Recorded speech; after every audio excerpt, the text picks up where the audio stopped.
This is the Aftermarket Radio Network.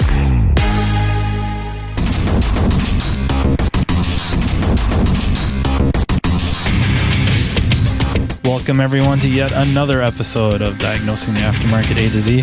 I'm Matt Fonslow, and today I have the distinct pleasure of having one of my very good friends and a co-instructor and a fellow, dabbler in keys and key cutting and programming and EEPROM. Andrew Sexton. He is the owner of ATS Automotive Solutions in the neighboring state of Minnesota, Iowa. Andrew, thank you so much for joining me. Yeah, no problem. I'm happy to be on. I thought we'd talk a little bit about keys. The reason being is I've been reading some posts and threads and whatnot on various forums, some of them social media, some of them professional forums. And there seems to be some misunderstandings and misconceptions. And hopefully we can clear up a few of those. Some of them are just defining general terms and whatnot. But we co-taught a class. You did most of the heavy lifting at Vision this year. Vision, Kansas City, put on by Milwaukee. Yeah, I just did my best. Yeah, I mean, you did most of it.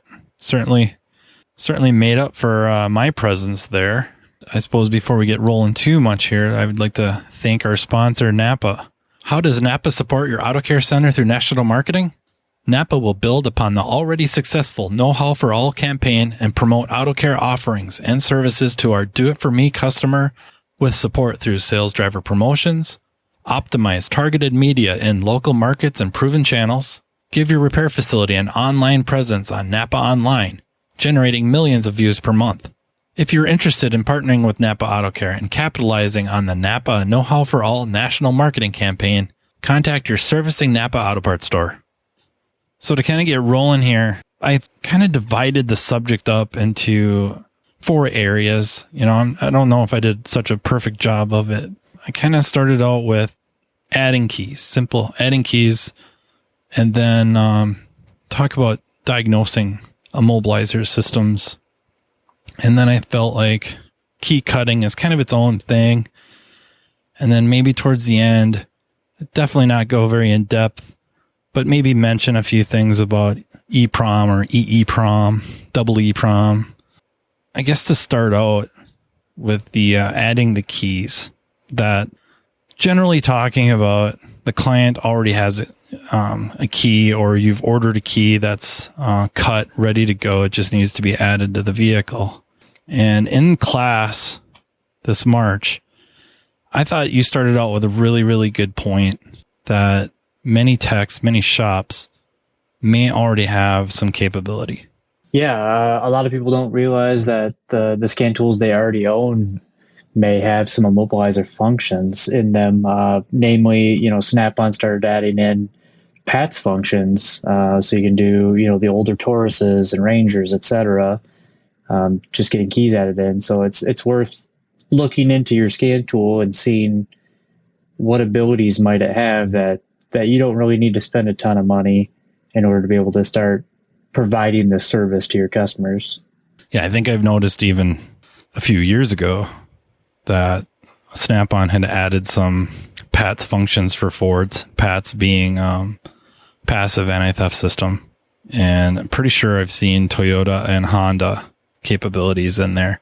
Yep. How deep they go, I don't know. I'm pretty guilty of grabbing tools that I already know will probably work.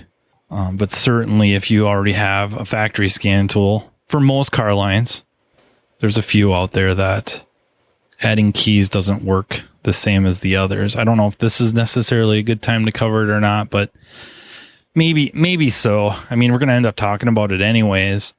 The ones that jump out at me are BMW and Mercedes. I can't offhand. I don't think I can.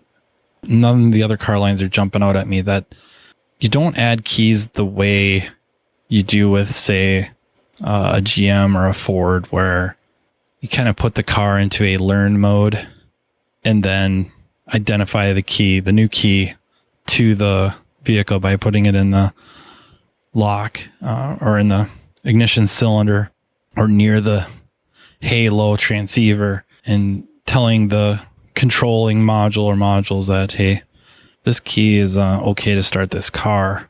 Those two, BMW and Mercedes, they kind of come with key IDs already registered. And when you add a new key, like you need a new key, maybe the easiest thing to do is to go to the dealer, and you may end up sending the client to the dealer with proof of ownership, and they may need the car on the lot. So something to check into. The dealer then probably does not have the key in stock. They're going to order it. It'll show up and the customer will pay for it. They hand them the key and they walk out to their car and it works. Later on, cover some way or some issues and ways to deal with these cars when that option's not there, or for whatever reason, an option that's not taken. Yeah. I think that was good. Yeah. Or the other vehicles, most of them, you're going to plug into the DLC, and either you're going to kind of go through a login procedure, mainly like General Motors and Ford.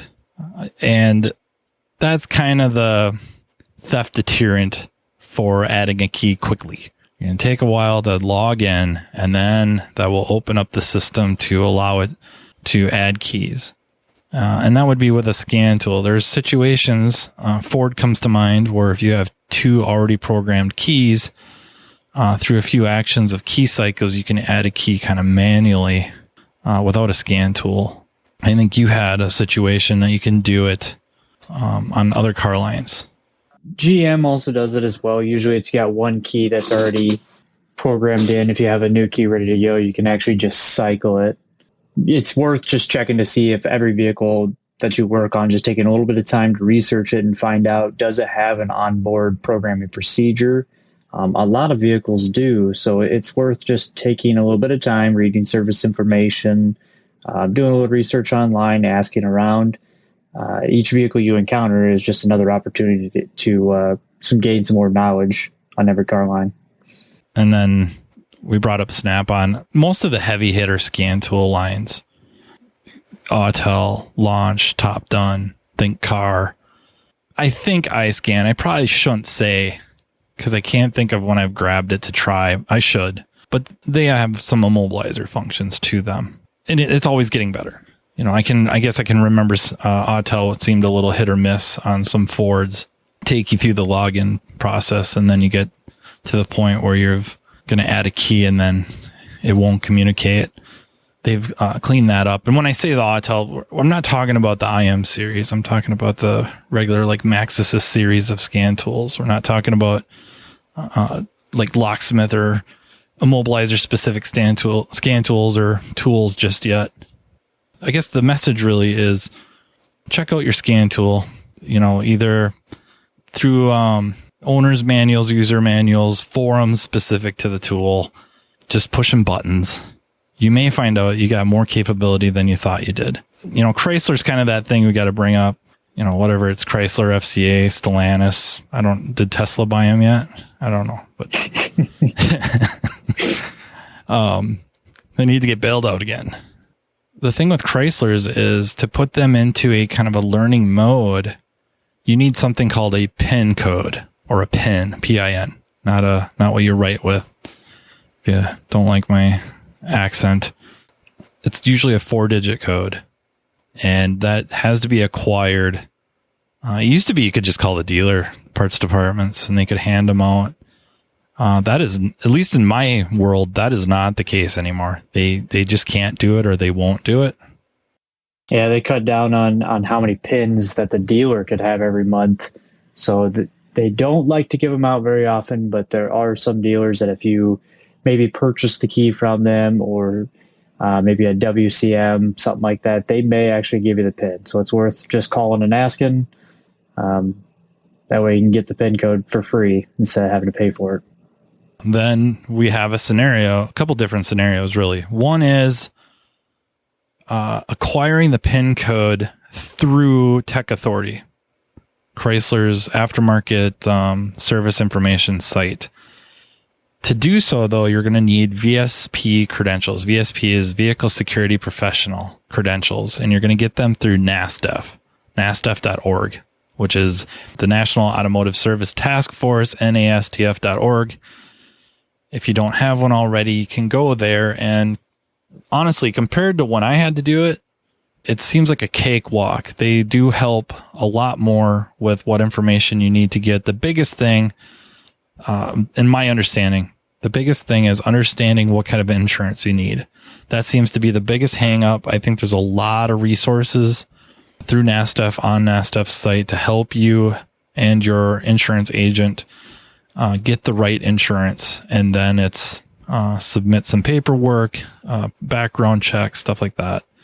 And then you will be issued I think it's still called an LSID, locksmith identification number, alphanumeric, and you use that on we're talking about Chrysler, so Tech Authority. You use that and you plunk down, I don't remember the last time I bought one. Is it $15? It could be 25. I actually don't remember myself. Yeah. Anyways, most of these PIN codes, and later on we'll talk about key codes, are two different things. The cost, I don't know if I've seen one above 30. Usually they're in that $15 range. Toyota is the only one that comes to mind of being a bit more expensive. You did have to buy the 3-day subscription at least, and then purchase the key code, PIN code after that. Well, not PIN code, but key code. But they did change it up, and they did actually make a couple changes, I think, to make it a little bit cheaper. Nice. So you submit that, and then it'll process your payment and then take you to a screen that's got that PIN code. And then you punch that PIN code into your scan tool. Now, some of the, I don't think Snap-on does it, but I'm pretty sure Autel, I'm pretty sure Launch and Top Done allow you to add keys if you have that PIN code. And then you can, then you go to add the keys. You could also do all keys lost in that situation. The PIN code, basically, it's like a password. You're just gaining access in order to be able to actually add keys, remove keys, etc. That is a really good point. That's a good definition too. And then I don't think it's jumping the gun. There are tools out there that are aimed more at the Immobilizer world, at key programming. I mean, there's a whole host of them, but you have the Autel IM series. You have the X tool has a series both aimed directly at locksmiths like the Auto Pro Pad, and then tools aimed at the automotive repair segment with the Nitro scan tools. Also, Top Done right now has the Ninja. There's quite a few others that probably are lesser discussed. Not in every case. You got to be really careful how you word this. Not in every case, but on Chrysler, would you say, is it a good way to say it, pre-can? I think that's the way we want to say it. The best way to describe it, probably. Yeah. Pre-can, these tools will pull the PIN code through the DLC. You plug in, build the vehicle, and it will read the PIN. And then you can use that PIN to add the keys. The advantage there, of course, is not having to buy a PIN code. The other thing is quite honestly, on some of these vehicles where modules have been replaced, the one that pops to mind is the wireless control module or wireless control node, or the WIN module. Wireless interface node, right? Wireless ignition node. Yeah. Sorry. I said interface.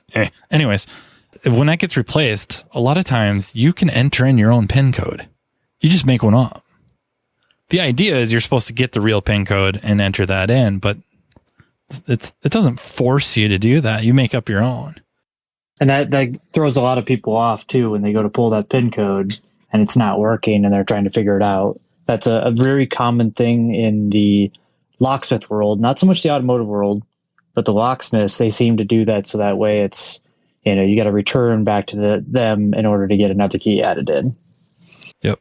I mean, it really messes with dealers. They're going to end up replacing the module because they don't have a means to pull that pin, and the way they get it, it's not going to be right. So they're kind of set up to fail. So I think that kind of rounds out the adding key portion DLC that, you may have more capability than you think. You have to look into that. And then there is a wide variety of tools specific to key programming. And of course, if you have access to factory tooling or factory software with a J tool and VSP credentials, you can add keys as well. And then I think the next logical discussion point is diagnosing immobilizer systems that cars are getting towed in as an O starts flashing theft light or DTCs. And of course, the scan tool is important, but I find some invaluable tools. I think I would go so far as to say these are must have. For sure, one of these, and I'm going to list off, there's 3 of them that come to mind. There's one of them everybody should have, and then the other 2, at least pick one. And luckily for us, I think all of them are priced very reasonable. The first tool that I'll bring up, I think, is the diagnostic box TDB003. I think that is a must-have diagnostic tool in every shop. And what that does is it allows you to test the key, transponder and the key, the transceiver or halo, and unlike the other 2 that I know of, on proximity keys. So when we're talking about keys, we have 2 kind of, I would say 2 very distinct types of keys. Bladed, the type that go into a ignition lock cylinder and you twist it and start. And then proximity keys, either, you just have to have the key in the passenger compartment, and it's going to be push button or one of those twist knob starts, something of that nature. The key does not have to go anywhere specific. Those are the 2 main types. I suppose we could be really technical about some Volkswagen Audis where the key has to go into a slot, BMW, Mini, that aren't technically bladed, but they do have to go into a specific slot. And for test purposes, they're going to test like a bladed key.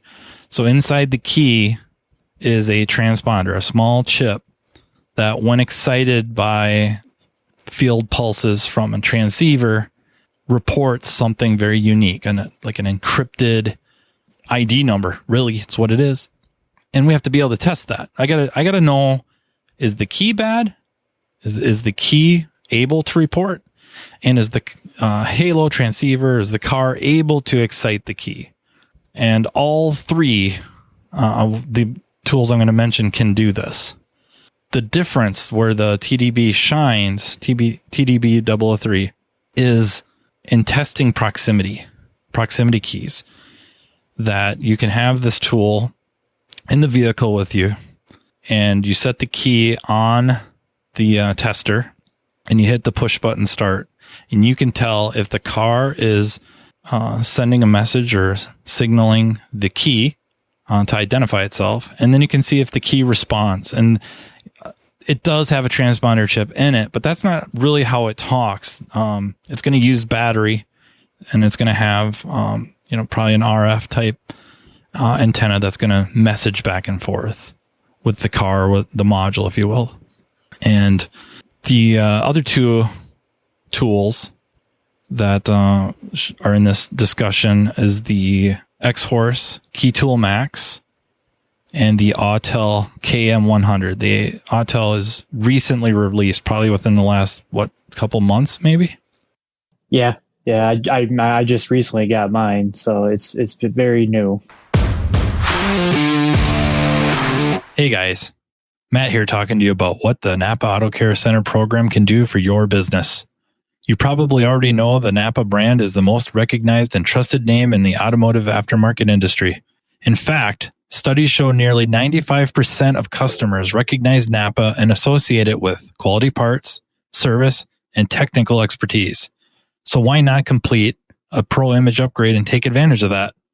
Pro Image is a co-branding program for the exterior and interior of your shop.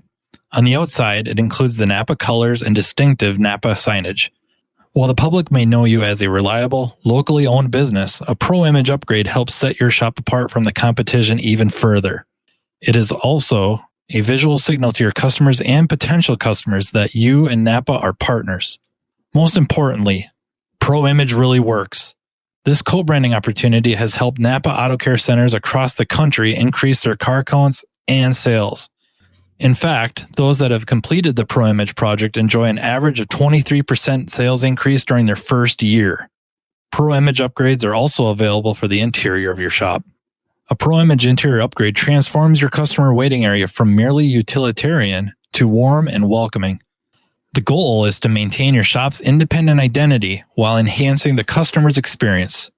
You can get a free look at what a Pro Image exterior or interior upgrade can look like by visiting the NAPA Auto Care member site and clicking on the NAPA Pro Image link under the NAPA Pro Image tab, or contact your local NAPA Auto Parts store. Your servicing NAPA store can tell you more about Pro Image plus the hundreds of other reasons to become part of the NAPA Auto Care family, the largest network of independent auto repair shops in the country. As far as I know, the Key Tool Max and the KM100 do not test proximity. They can't do that, but they're very strong on testing the transponder chip in the keys, as well as the transceiver or halo on the car. And therein is where you see the need for maybe more than one tool. The TDB 003 is so good with proximity keys, specifically if you think you might have a problem. And then these other two are going to be also needs, picking one of two of them.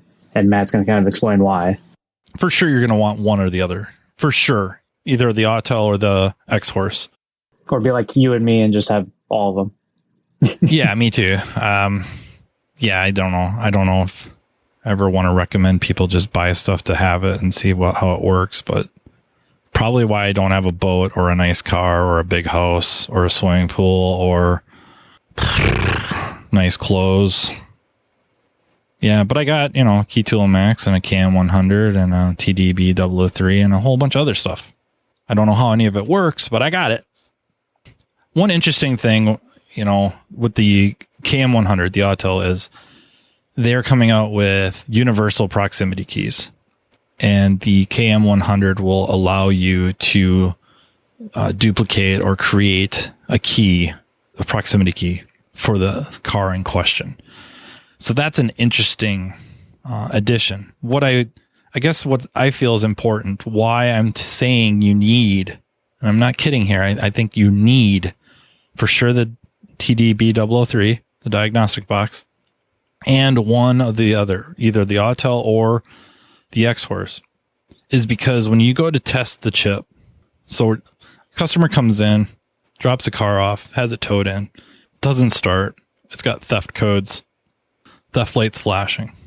You really don't know, is it on the car side or is it a bad key? And I think you had brought up in class how one way that we get caught trying to test that is call the customer. Yep. Hey, do you have a second key? Can you bring it in for me? That way we can check and see if that's the only problem that we have. And with this Key Tool Max or the Autel, you're actually going to take that key that they've brought in or dropped off, and we're going to try and read it. Can we get the ID from the transponder? What information can we receive from it? If you're getting an incorrect key code in the system and we try to read this key and it won't read it, have a pretty good idea that maybe we just have a bad key, and how much time have we really spent on it. We grabbed a scan tool, hooked up, read codes, pulled out our Key Tool Max or our Autel KM100 and tried to read the key. At that point, call the customer, see if they got another key, find out they do, boom, that's our only problem, and then try and sell them another key.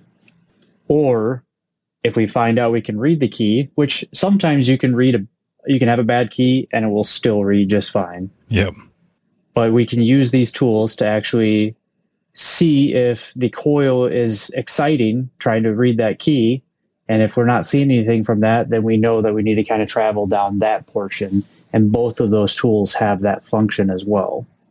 Yeah, what I really like with the Key Tool Max or the KM100 for the transponder testing and really transceiver testing, but mostly the transponder is the TDB003 will test the transponder and tell you if it's good or bad, but or at least tell you if it's reporting.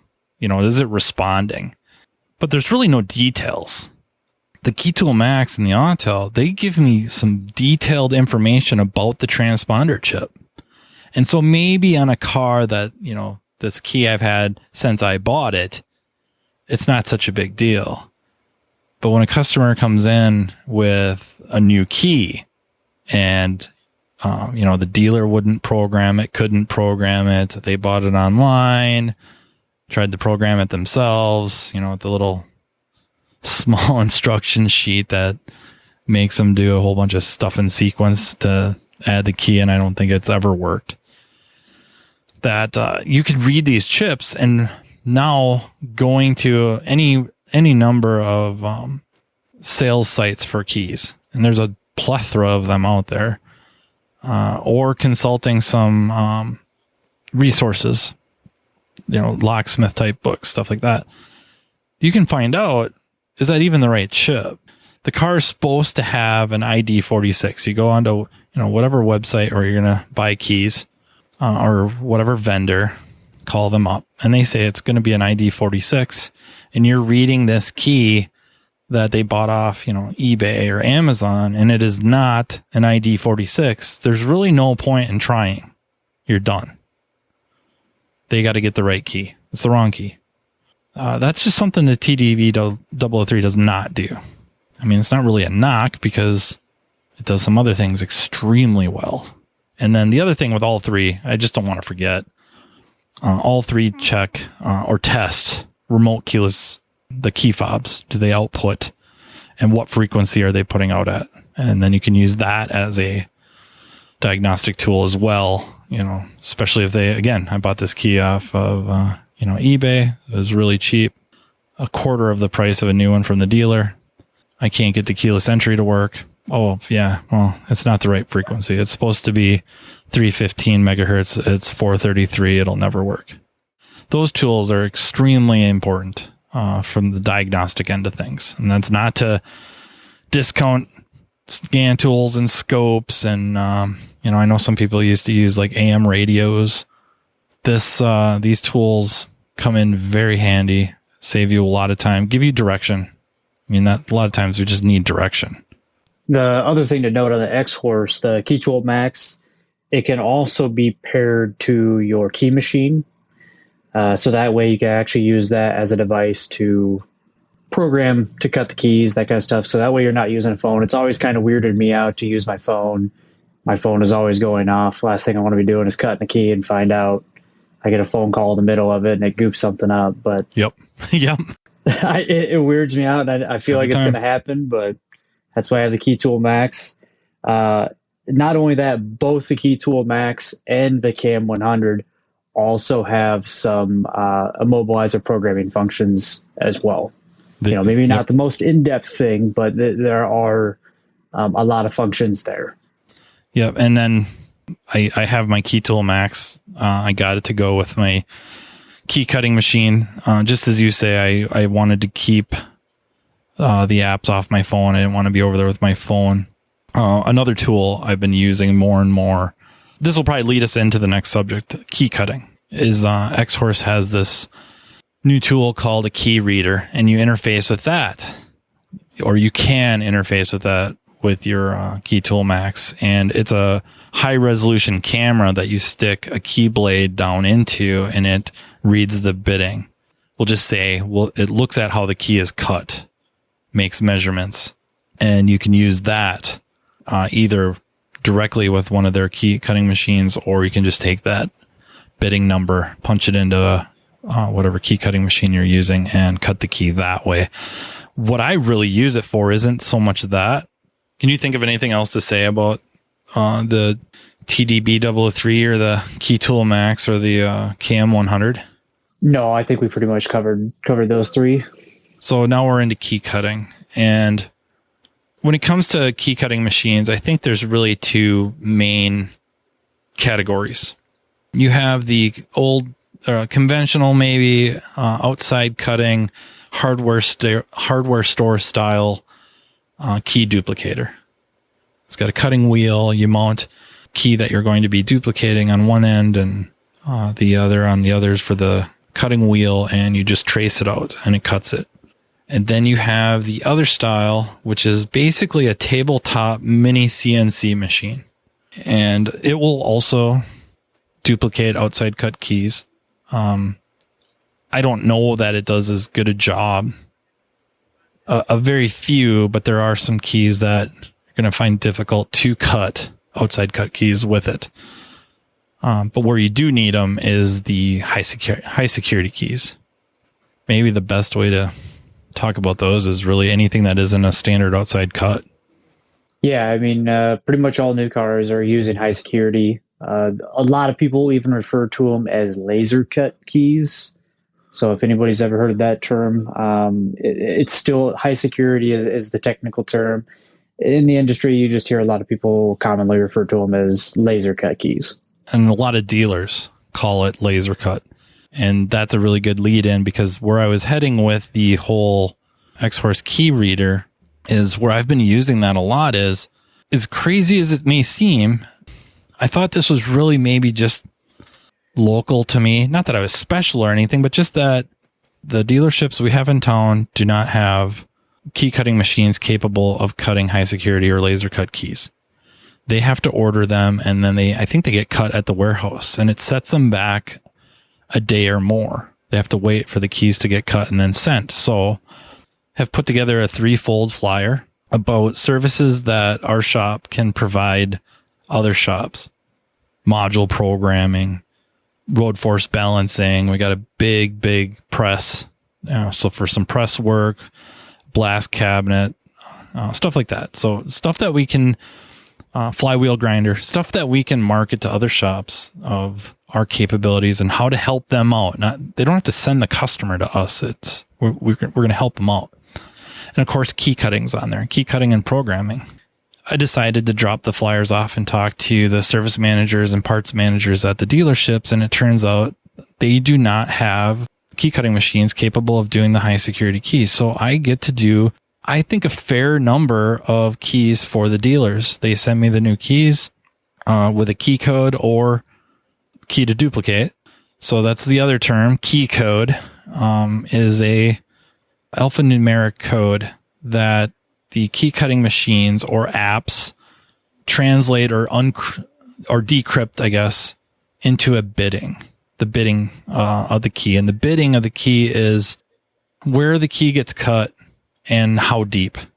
So if we had an 8-bit key, there would be 8 specific points on that key measured from the tip or the shoulder of the key. 8 very specific spots that are going to be cut at a certain depth. And that's the bidding. And what the key code would be is almost like a tiny URL, I guess. They shrink it down. It's usually, 5 digits starting with a letter, usually. Yeah, 4 to 5 typically. Yeah, having said that, now, first one everyone sees will be different from that. But most of them that I see are kind of like that. They start out with a letter and then it's 4 digits or 4 numbers. Going to be usually like an M1350 or something like that. Yep. So the way to get a key code is like we were talking with PIN codes with your VSP. Same scenario. A lot of times you get them at the same time. You can get the PIN code and the key code together and then go and cut that key. Andrew has a really good rant about key codes and what to do with them after you're done cutting the key. When you guys pull key codes, the biggest thing that we have to remember is that this is sensitive information. So if you take a photo, if you print it off, when you are done, you cannot enter that information into your shop management system. Sometimes we have some people that I've talked to that are, I enter it in the memo. I write it down in the notes, something like that on their ticket. You cannot do that. If the VIN number or the vehicle owner's information is there, it cannot be kept along with it. So you do need to destroy that information. It's unfortunate, but that is the trade-off that we've been able to have access to these codes. So if we start doing the wrong thing with them, we will lose access to them forever.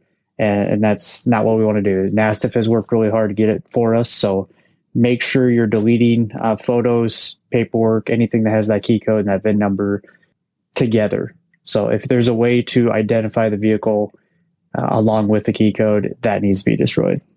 Good advice. And then to finish the thought that I started with a few times with the key reader is I never see the car. So they give me a key code, or they give a key to duplicate. It's much easier to do. But the key code, I never see the car. I found that kind of CYA, I can check the bitting of the key after I'm done cutting it. Is it right? The reason I bring this up is I've been burnt that my key machine miscut a key. And the reason is I couldn't see it so well on the machine. So these CNC style machines, they have, of course, the cutter, the drill bit, if you will, with the flat end, right? It's like a CNC machine, right? The cutting bit. And then it also has a test probe or measuring probe. The measuring probe was tweaked ever so slightly. It was bent a little bit. I couldn't see it on the machine. I couldn't see it bent on the machine, but it screwed up this key. And I was pretty miffed. So I took the test probe out because I didn't know what else to do. I mean, I was calibrating and all that. If I rolled the test probe on a bench, kind of like testing a pool cue, you could see the wobble. So that test probe was tweaked a little bit. So now, of course, I'm a little more anal about checking that. But now also, I take the key after I'm done cutting it. And since I had the key code, I can see on my machine where it decoded it. And I can see the bitting. I can stick it in that key reader and verify that it made the proper cut before it leaves. And just a little bit more confidence. And I don't know, the price of that reader wasn't too horrible. And for me, it was worth it. Yeah, it was worth it for me. That peace of mind, because I was so embarrassed and upset. Because with anything, you get comfortable. When I first started cutting keys, I was always so scared. Like, brace myself for after I cut a key to see if it'll work in the door and in the ignition. And after a bunch of successes, you stop doing that, and you just assume it's going to work until it doesn't. I think you bring up a really good point for a lot of listeners. Is when I first started, you had your new key, you would decode the original key, you put the new key in, and you'd cut it and just go with it. And then the first time you get burnt on a key that's super expensive and you just ruined it, you're gonna hate yourself. So what I've got in the habit of doing is there are things called test keys. They're just a basic metal key that is, the certain blade that the key you're trying to program is. I stock those, all the common ones that I do all the time. And I make sure that when I decode a key from a customer's vehicle, if I don't have that key code, if I decode their key, I always cut a test key and I go out and I check and make sure that test key works first. If it does, then I'll cut the key. And that's where this optical reader kind of comes in handy. If you do a little bit of research, go online, look at YouTube. You'll see some videos for the X-Source reader. If you see the way that it shows you the cuts, you can actually change if it does read it wrong. You can very easily see it and make changes to correct the bitting. And I find that that's going to probably be really handy for most people when you have you have a key being given to you and you need to double check it. You can now use your key machine and you can also use this optical reader to see if both of them get the exact same cuts. But I always use a test key and I make sure, because these test keys, honestly, they're like 50 cents, 40 cents. I mean, it just depends on where you buy them from and in what quantity, but you're going to save yourself from ruining $100 key. And that's absolutely worth it for the little extra time that's going to take. Yep. That's good advice. Yeah. And then, the CNC style machines for duplicating, I find that a lot of them, I do something called universal key duplicator. So instead of building the vehicle in my machine and having it measure the specific spots and cutting from there. I find myself using the universal key duplicator, which now, if you will, does a high resolution measurement where it measures many, many, many different places, and maybe for lack of a better term, it traces the key.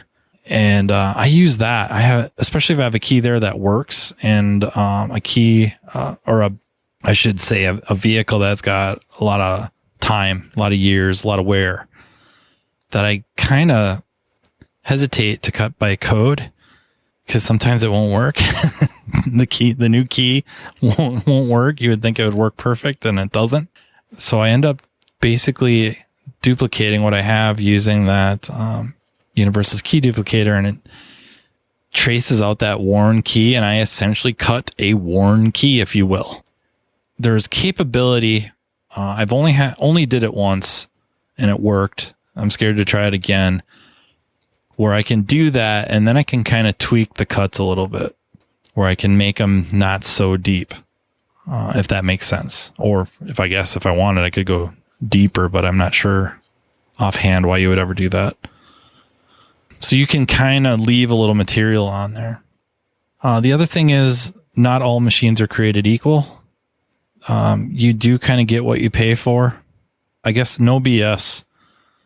I'm not trying to keep things shrouded in mystery, but the X-Tool Triton is my go-to cutting machine. I started out with an X-Horse Dolphin due to cost, because I got in very tentatively and I wanted to minimize my investment.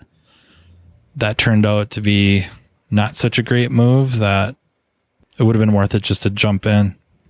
With the Triton, not that the Triton's really all that expensive in the grand scheme either. One of the differences that I've noticed, the Dolphin cuts beautiful keys. It does a great job. And for the price too, makes it very attractive, very portable. It's got a nice handle on it. It's battery powered. If you wanted to, you could interface with your phone. You're going to want a Key Tool Max anyways. So it'd be smart to buy it with it. But I've found that if you cut a key, there's really no going back. Just say there was a mistake somehow, some way. You can't go back over the key. It won't let you. Or at least mine won't. When it goes to check the new key, if it's already cut, it's out. You know, if that key blade isn't where it expects it to be, it's done. It's not doing it again. The Triton doesn't seem to care. It's just gonna do its thing, and I find that extremely handy. The other thing is the test probes, or maybe not the probes themselves, but the test probe function using the test probe. Some of them use conductivity.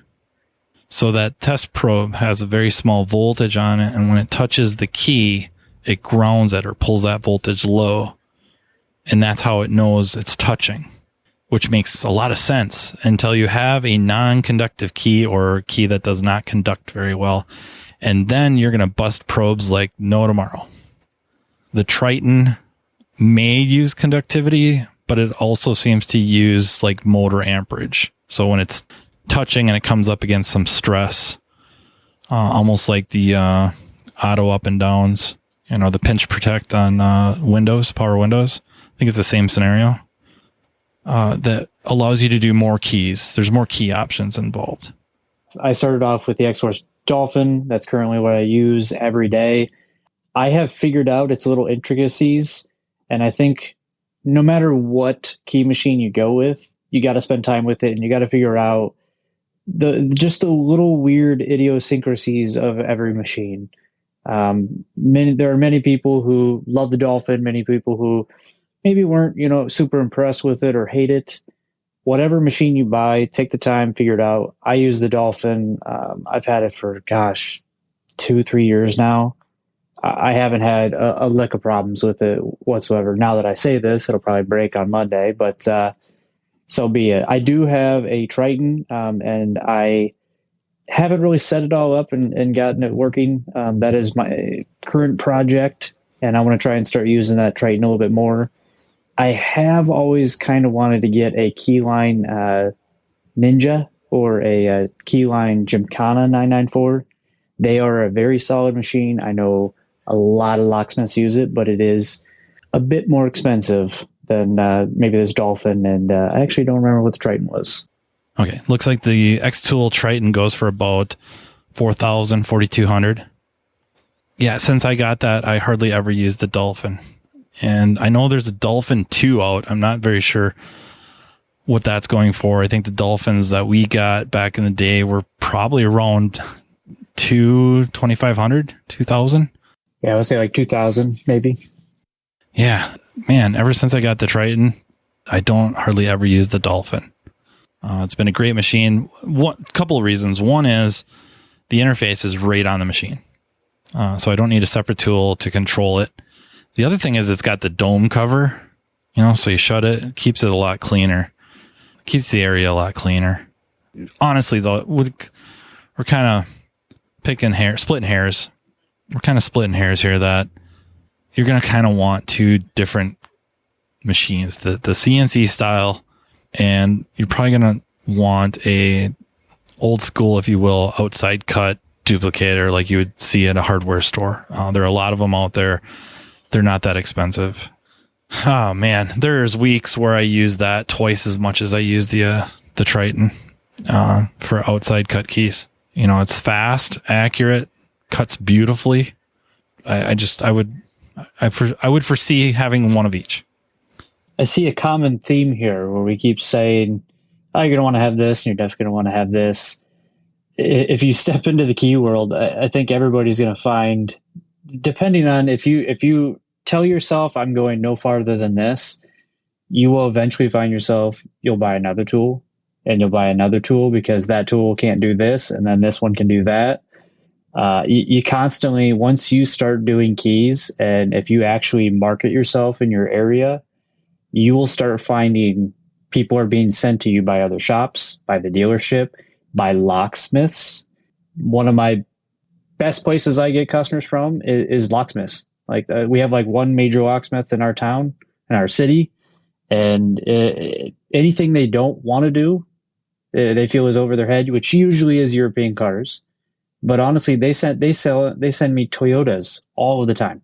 It surprises me what they will just kind of choose to pass on. But in reality, they don't really want to do automotive. As these new cars are getting more in depth, they don't have that knowledge unless they specifically go into the automotive side. A lot of them, they want to do residential, commercial, maybe safes. They don't really want to do auto. So you may find in your area that they may send you all of their business. That's exactly what I found. Before I started buying tools, I reached out to, there's two major locksmiths in town, and I called them up, and their question was, do you plan on doing anything other than automotive? And I said, no way. I have no interest in doing anything but cars. And then both of them, I contacted them individually. Both of them, the second thing they said was thank you. They thanked me for taking this off their hands. And I would be hard pressed to say which I get more referrals from, but I think for a long time, the vast majority were coming from the two locksmiths. It's probably now expanded out a little bit more as you gain a reputation as being that place. I also went to Ace Hardware and explained my capability. Also just that I'm willing to help them too. But they're not really set up for a lot of stuff either. They're really set up for duplicating and cloning, which is something with key cutting we should at least touch upon. We were talking about the IDs of the transponder chips inside the keys. The Key Tool Max and the Autel KM100 have the ability to clone keys. Now, with X-Tool, you got to use their chips. And Autel, I'm not sure what they'll all clone, but I'm sure it will be narrowed, to their chips or their keys. I know it is with the proxy ones, but I don't know if they're going to go out, a lot like their TPMS tool, right? Maybe that's one way to kind of think about these things a little bit, TPMS, but they allow you to take one of their chips. So we'll just pick on the X horse, and they have these things called super chips, little transponder chips. You cut the key, then you take the old key, read the transponder with the key tool max, and it holds your hand. Honestly, it holds your hand on what to do. Take the key out, set the chip in there, or if the chip's already in the new key you've just cut, put the key in, and it will write that information to the key or to the chip. And now the car doesn't know the difference between the two keys. I'll level with you. I don't do it a lot, but when I do, it usually bails my butt out. Yeah, I just recently had a sob that I had to have the Tech 2 have everything I need to program a key in, and unfortunately this car just would not accept a new key. And luckily I took a minute, thought about it, read the key with my key tool max, and it did say that it was clonable. In that information it gives you the ID. It tells you if that chip is already locked, which if it's programmed to a car, more than likely it's locked.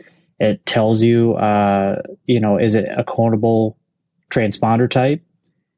And luckily on this car, it was a clonable chip. I was able to just clone it, throw it in the body of the sob key, and it ended up working and kind of bailing me out of a situation. Whereas we don't know if there might have been something extra wrong with the car or something. I did try multiple keys, and it wasn't a key issue. It was something with the vehicle, but we were able to get them another key and move on without having to kind of do some more in-depth work.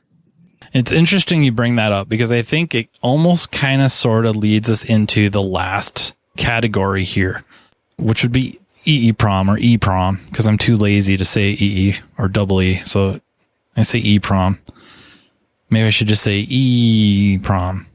You're talking about, you read the key with the key tool max or the Autel, and it will tell you if that key's been locked. So like you said, if it's been programmed to if that key's been programmed to a car already, it knows that. So it's not going to let you take one key and set it up so that key can start a fleet of vehicles. It will not allow that. Interestingly enough, at least concerning the key tool max, you can buy some boards, and I mean boards like, should we say circuit boards? And then the circuit board of the key you're talking about. So when we're talking about these locked keys, a lot of times they're kind of like the Fobics on Chryslers, or they have a circuit board in them, and many others. Switchblade keys, where there's a keyless entry portion in it. There's a circuit board in there, and you can take these circuit boards out of the keys, mount them onto these circuit boards that connect to the key tool max, and unlock the key.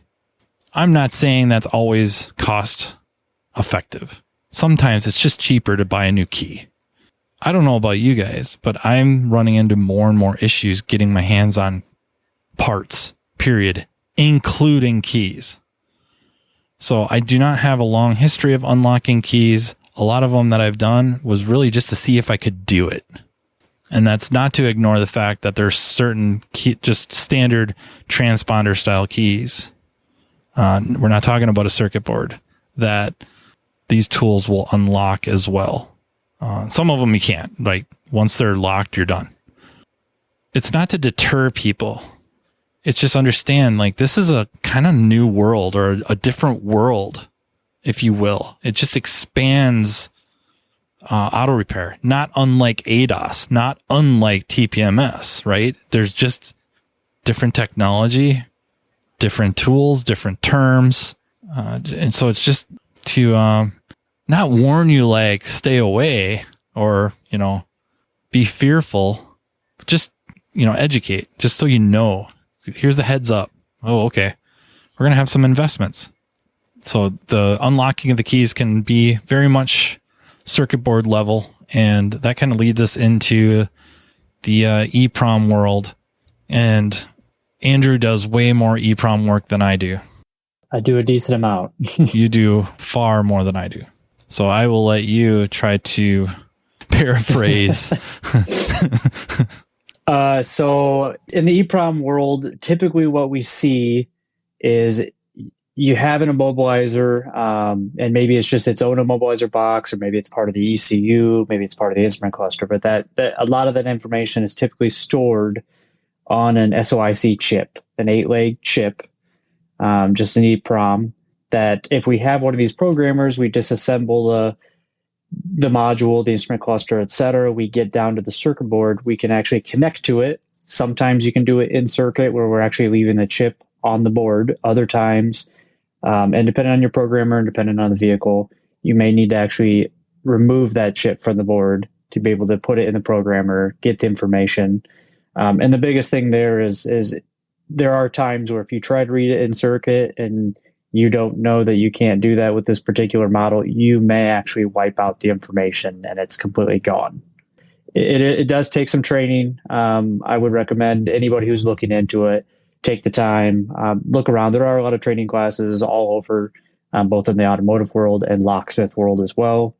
But EEPROM, we're going to pull that information out of that chip, and we will actually be able to see the keys. So we can use another programmer, load that bin file into it, and we'll see key 1 had this ID, key 2 had this ID. And a lot of times what we'll do is we'll remake that key. If all the keys were lost, we'll remake that key. We can just stick maybe an X-Source chip in, click generate key, and it's going to make key 1 with that ID into that chip. And it's just like we have key 1 all over again, like it was never lost. On the flip side, they also have, for some vehicles, not all, early Toyotas, 2000 Toyota Camry, something like that, the immobilizer is on a chip in the ECU. You can either take the information off that EEPROM, or there are ready-to-learn files. So you basically would put this file in that would make it look like this ECU was from the factory, and then it was just ready to go to accept keys. You would load that file in, put the ECU back in the car, have your new keys ready to go, and usually there's a little bit of a dance, either pumping the brake pedal, turning the key in the ignition so many times, kind of a sequence thing, and you would program the new keys in that way. So there's a lot of different options. There's a lot of different ways to do it. When you get into the EEPROM world, I would definitely say in keys in general, there is definitely a beginner, intermediate, and advanced level. I would definitely say adding keys is just your most basic beginner thing. So if you're getting into this, just start with that. Get comfortable with it. Get comfortable with cutting keys. Step up to doing all keys lost. That's kind of your intermediate phase is all keys lost, because sometimes it's a little bit more difficult. You might have to get a key code, whereas before you didn't need to because you had a key to decode from or copy. This way we have to get a key code. Some cars, it's a lot more difficult in an all keys lost situation. Others, maybe you just need to get 2 new keys and cycle 2 keys in. Ford is a big one of that. GM's newer vehicles, they require 2 keys. You can program 1 key in and the car will start, but you will have a theft light on, so you'll need a second key. Our advanced level is going to be that EEPROM world, and the EEPROM world definitely opens us up to more European cars. You will find European cars, typically we are doing some sort of EEPROM, but it doesn't necessarily have to be specific to European. Just like I said, we had that 2000 Toyota Camry. That is a really common one. If that car got towed to the dealer, they would be wanting to replace the ECU. Unfortunately, it's a 2000 Toyota Camry. There probably aren't really any new ECUs anymore. So they're kind of out of luck in that situation, and that's where they actually get towed down to my shop, and I can make keys for them. It's a lot less costly than having to replace that ECU and move on. You know, it's kind of hesitant to talk about EEPROM a lot, but we can't not. You know, we're talking about Immobilizer. We can't not talk about EEPROM. The thing with EEPROM is it opens up the possibility or the potential for more than just Immobilizer. You know, we're talking about being able to, in some cases, you know, I don't want to oversell it either. But there's potential to, again, with this parts acquisition issue, to maybe make some used modules work, where they shouldn't normally be, able to be used. So then also with the EEPROM, there's of course the programmers, the readers and the programmers, and some of them read really well. And then you may have to use another tool to read the information off the key to then write it back to the chip. There's going to be equipment purchases that aren't just the programmers and readers themselves. That'll be an investment. But then you're also looking at buying a good soldering station, or desoldering station is usually what they're referred to as. Hot air gun. Sometimes they're kind of a all-in-one unit, but like anything, if you buy just a high-quality soldering iron and just a high-quality hot air station, they're probably going to be far better than the all-in-one units. There's also the solder suckers. So I have a electric gun that's a solder sucker, Heiko, that I love to death. I mean, it wasn't cheap. It's like $600, but man, oh man, makes life so easy. It's great for GM clusters. Yes. On the stepper motors, just bzz, bzz, bzz, bzz, bzz. Also, if you have to split boards, so if you have like two circuit boards that are connected by a ribbon cable, or even just, rods that are soldered through, that this thing desolders them really fast, and you can pull them apart, and it just, oh man, it's great. And then like some sort of a magnifying glass, or digital microscope. Yeah, digital microscopes. Some of them you can just look through. Some of them output to a screen, like a TV screen. You're going to need something. Like I started out with just the glasses one, like you wear on your head and you flip down, and a couple different multipliers of magnification. That worked really well. It's hard to not like the digital ones. I'm sure there's other ones made by other companies. The ones that come to mind are like Amscope, that have the pieces where you look into the binoculars, yep, as well as outputs to a big screen.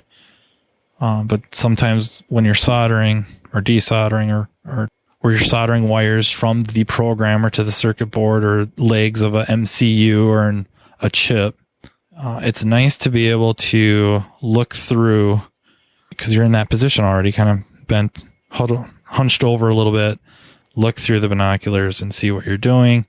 And the better, higher quality ones, thus more expensive, allow the gap between the camera and your work area to be larger. So lower quality, that camera's got to be closer. It's harder to work under it. Higher quality ones, much larger gap. It can be quite a bit, quite a ways away, and still have really nice zoom with minimal distortion.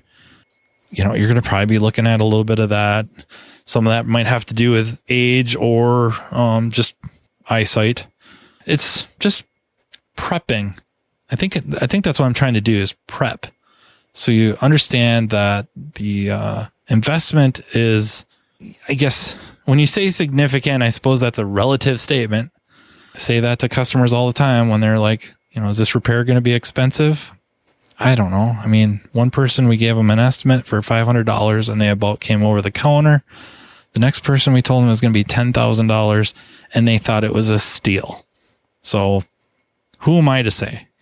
Granted, two totally different jobs, but one's brakes and the other was an engine. But I mean, who am I to say what's significant? But I'm just for the Immobilizer stuff and EEPROM stuff. I am hovering in the $30K range for investment.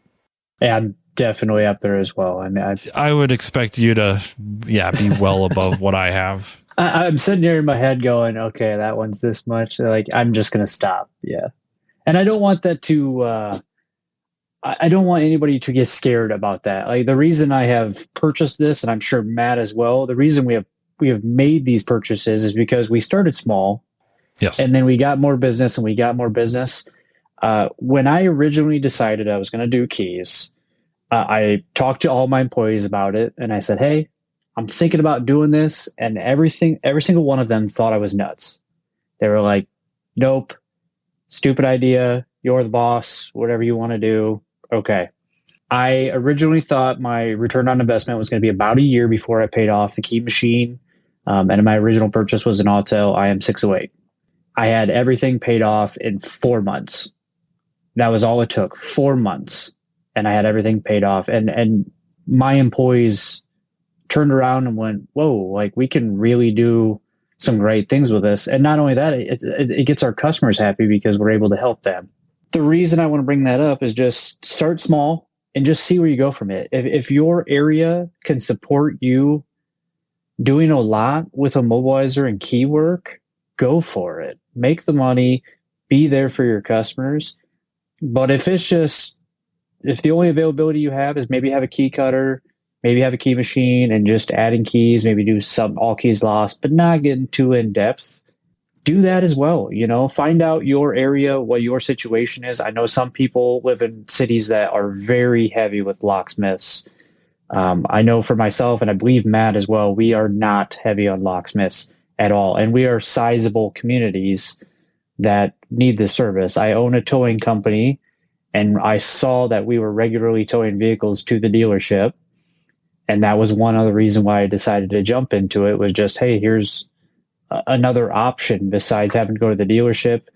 The biggest thing for us is we would drive in, drop the car off, we'd tow something else a week later and find out that car's still sitting there and it's been there for a week. Whereas if it would have came to us a day, maybe 2, maybe 3, if we had to order a key in, and we're getting the vehicle back to the customer a lot more quickly. So do a little research on your area, find out, if it's a good position for you to do. I believe most people will find that they can actually get some profit out of it. Are you going to be absolutely rich from it? No, but you'll definitely make some profit for your shop and open up your availabilities. Also considering Immobilizer work goes hand in hand with a lot of module programming and service work on these cars these days. Yeah, and if you can beat others to the punch, you become the market leader. You can corner and own a market. And for me, that was what I was after. I kind of wanted to be the first, and then of course a dealer alternative, not realizing how much I would end up helping the dealers, which I have no problems with. I'm not really out there to take over or monopolize anything. I would like to expand the entire market for everybody, make the pie bigger. I will probably be putting together a EEPROM dedicated episode here, because it's a big topic, and just kind of like scan tools, right? With the programmers and all that, some of them do certain things better than others. There's so many available too. Yep. So many of them out there. And then, like you said, I didn't just plunk down all the money and get it. I kind of bought as I needed, so I gambled on some, tried to predict. Some of them I did really well and some not so much. But then as I saw a need, order the tools up. And a lot of times the customers don't have a choice but to wait. And, you can get the tools there relatively quickly. It's not like you're putting somebody out for weeks and weeks or a month. But nowadays, honestly, with the part situation, the alternative is longer waiting for a new module. Or keys, even whatever the parts may be, they may be waiting. This gives you an opportunity to get them back on the road sooner. Yeah, Andrew, I really, really appreciate you coming on. Yeah, thank you for having me. I really enjoyed actually being on and just having a chat about this, and hopefully, maybe we'll see more people at Vision this following year. Yeah, it's one of my favorite topics. I don't know why. Just something we end up talking about regularly anyways. So it's great to sit down and chat. Thank you everyone for listening. I really do appreciate it. Don't hesitate to reach out via social media, instant messenger, or mattfonslopodcast@gmail.com. Thank you, NAPA, for sponsoring, and thank you to the Aftermarket Radio Network for everything you guys do to help me out and help the profession out with the growing amount of content you guys are putting out. And until next time, everyone take care. You've been listening to Matt Fonslow, diagnosing the aftermarket A to Z on the Aftermarket Radio Network. Follow Matt on your favorite listening app. He's very interested in what you have to say. Let him know what you'd like him to cover and come on the show. Matt is all for advancing the aftermarket Find Matt Fonslow on social media and connect or on aftermarketradionetwork.com.